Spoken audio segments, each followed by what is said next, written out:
spearman, I breathe them out and clear, man. I travel and done my share, man. I've been everywhere. Where you been, he says. Let me see now. Couple of places. I've been to Reno, Chicago, Fargo, Minnesota, Buffalo, Toronto, Winslow, South Dakota, Wichita, Tulsa, Ottawa, Oklahoma, Tampa, Panama, Guatemala, Oklahoma, Durango, Baltimore, Salvador, Amarillo, Manitoki, Warren, Kalama, Delaware, McKellar, I've been everywhere, man. I've been everywhere, man. Across the desert, spear, man. I breathe them out and steer, man. I travel and done my share, man. I've been everywhere. Boston, Charleston, Dayton, Louisiana, Washington, Houston, Kingston, Texarkana, Monterey, Paradise, Santa Fe, Kalamazoo, Spring Rock, Alabama, Rock, Argus, Tennessee, Tennessee, Jiffy, Easter, and Big Bang, like Tether Lake, Garter Lake, for Pete's sake. I've been everywhere, man. I've been everywhere, man. Across the desert, spear, man. I breathe them out and clear, man. I'm here, man. I've been everywhere. Actually, I was born in St. John, New Brunswick. I was orphaned when I was a small child. I got adopted out of the orphanage when I was around 6 or 7 years old to Mr. and Mrs. Russell Elwood in Skinner's Pond, Prince Edward Island. And I worked there as a boy on a farm, and you know what I mean, plowing and harrowing and taking in hay and grain, and thrashing and all this stuff, you know, cutting wood in the wintertime, the whole bit. No electricity down there at that time, and you know, sometimes I wonder whether or not electricity was a good thing, because the memories I have of my childhood on Prince Edward Island they're really something, you know. It was a real simple, quiet type of life, and everybody was genuine and honest and good. Everything was nice. Anyway, I had an awful habit of running away from home, and the Mounties always brought me back, and finally one day I run away for good. And a schoolmate of mine, Steve Foote, well, he calls himself Stevedore now. He's an entertainer and a songwriter as well. Does a fine job.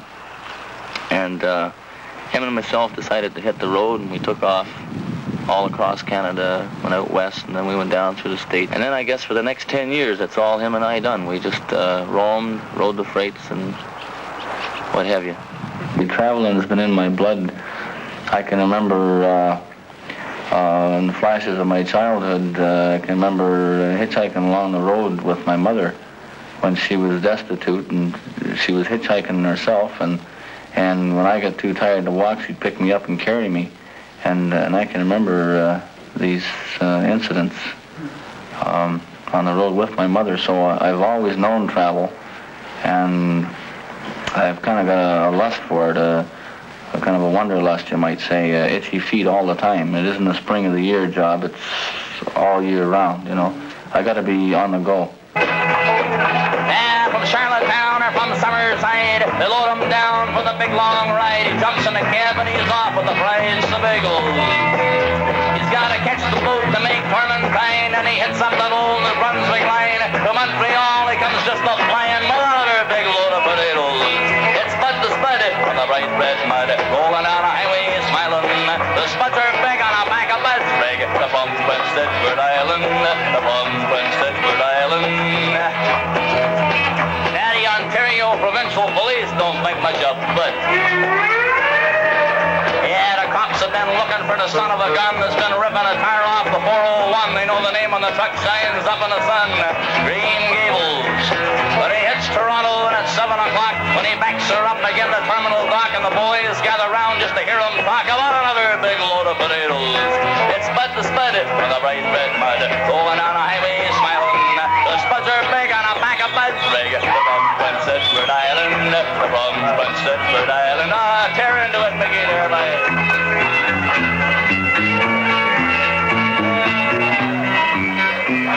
Well, let's see.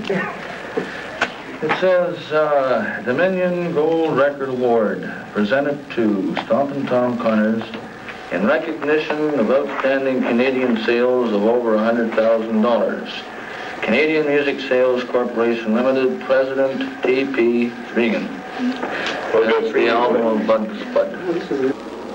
This is Judy. Judy, how are you doing, darling? Stevedore Stevefoot, Judy. Nice to meet you. Oh, Stevedore. Very pleased to meet you. Great. Down the docks in St. John. Yes, and it's been a long time since we were down there, too. Come along there. Yeah. Matter of fact, we covered quite a bit of ground since we were down east together, you know. And when we were, hitchhiking along the road, we often talked about why there isn't more songs being sang about Canada, the Canadian people, and what the Canadian way of life is like. And we talked it over that if we ever had a break or a chance to ever sing to the people in that, we would write our theme on Canada, yeah. And I think that anybody who backs down from it, I think it just takes just a little bit more guts, a little bit more stamina and stay power to stay here in Canada. And I think anybody, any Canadian can actually make it in Canada if he's just got that little extra push, to stick by his gun. About listening to Canadiana in song, for instance. Well, it's like I said before, Canadians have something that is unique in the world, but because Canadians live in Canada, they don't see it until somebody comes along and points something of interest out to them in their own backyard. And We've got some terrific history here, too. Wonderful, they've seen it. True. So I think guys like myself, guys like yourself, and there should be more, and I know there's lots more, that as of late there's a lot of guys coming up getting the message, and Canadians are loving it. Tom, do you think that the American artists lately now are starting to sort of cash in on this Canadian content? That's a great point. Coming here more often. You see now, for instance... This is exactly what's happening right now. It's just the way it seems. When the Canadians start hollering about their own, then all of a sudden the Americans are going to be right there, and they're going to come in and they're going to say, "Oh, what a great country you have here," and we're going to sing about it for you, and we'll do the whole thing. Well, this truck driver turned around again to me and said, "Look at here, babe. I ain't from that part of Canada, babe. I wonder what part of Canada he was from." He said, "Don't you know nothing about the Maritimes at all, babe?" I said, "I can tell from the big spuds in the back of your rig. You must be a spud picker from Prince Edward Island. I can tell you that much about the Maritimes. You must be friends with them blue nosers from Nova Scotia and the New Brunswick Herrenzoekers. Not to mention anything, of course, about them squidjigging lads from over Newfoundland. And the run of the towns in the Maritimes goes like this, babe. There's Moncton, Chatham, St. John, Campbellton, Grand Falls, Sackville, Newcastle, Fredericton, Charlottetown, Summerside, Place, Bay, Annapolis, Spring Hill, Sydney, Mines, Glasgow, Antigonish, Windsor, Rural, Gander, Buena Vista, St. John's, Corner, Dakota, Bass, and Mr. I've been everywhere, man. I've been everywhere, man. Boston, Spearman, I breathe the mountains, dear man. But there's just one place I haven't been. Tramping a gas and roller, man. Soon we're gonna be there, man. Soon we're gonna be there. Oh, yeah. Somebody told me you were here, that's why I didn't say. Oh, I was going to say, hey, thank you very much. Okay, thank you.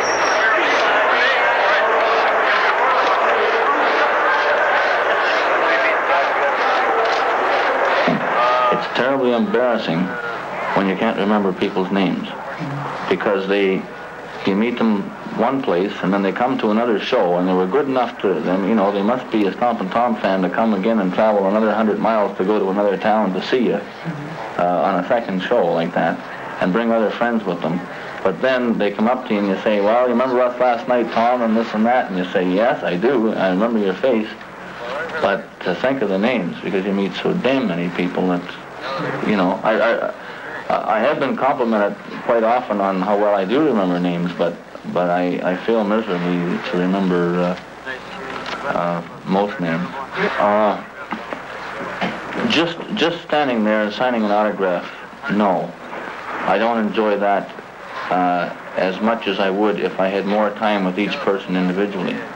to, shoot the guff with them for a couple of minutes each, or or something like that. That would be better than to just like have an assembly line for autographs. This I don't really get any kick out of that, except for the fact that they want the autograph, and so I'm there to give it to them. But I would rather talk to them, well, it means something to a person to have the singer that's on the album to that person actually sign my album. It's more personal that way than if you just walk in a store and buy an album, and you may never meet the singer, or you might never. It's very impersonal that way.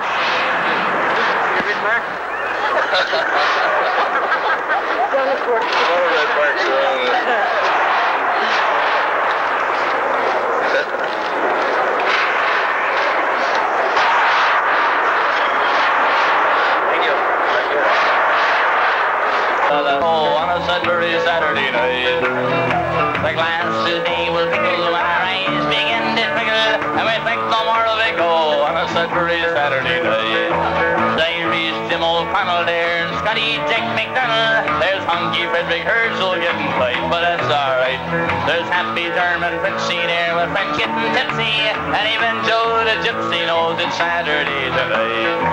And when Mary Ann and Mabel come to join us at the table and tell us how the bingo went tonight, we'll look up right. But if they won the money, we'll be laughing up the honey boys, 'cause everything is funny, for it's Saturday tonight.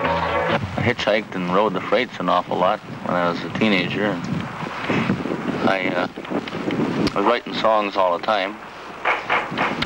And then I arrived up in Timmins, Ontario. The story's been told a good many times before, but I'll tell it to you again. I got a ride with this fella in the car, and I didn't have any money in my pocket. And he gave me $1, and when we arrived in Timmins, and so I took the buck and I went and got a hamburger and a cup of coffee, and I had about 35 cents left. So I went into the bar up there, Maple Leaf Hotel.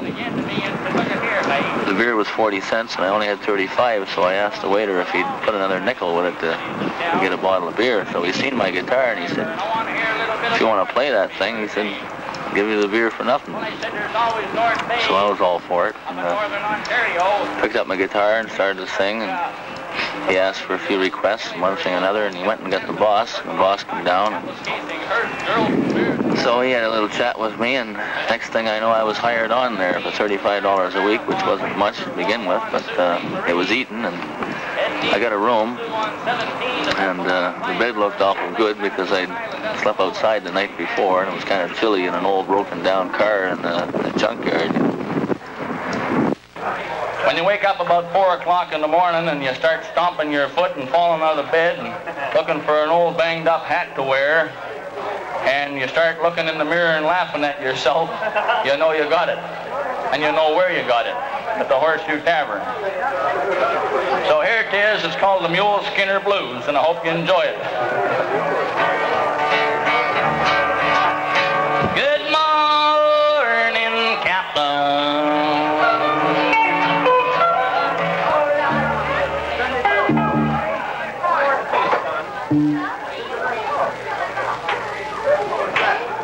First time I heard you hit that note. It's the last time I want to hear it, too. Just kidding.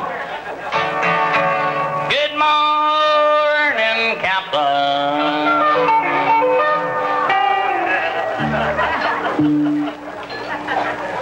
At least it's better than the last time. Good morning to you, sir. They need a mule skinner down on your new mud run.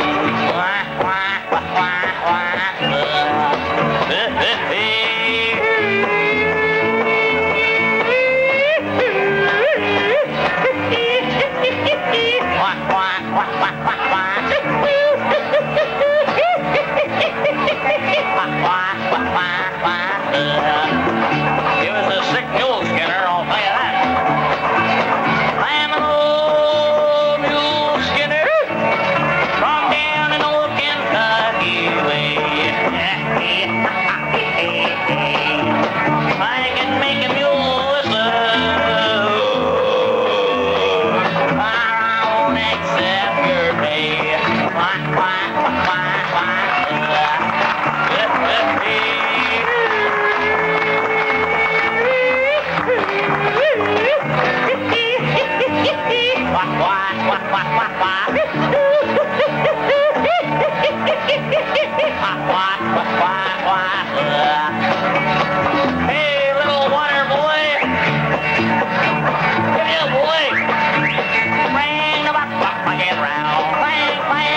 quack, quack, quack.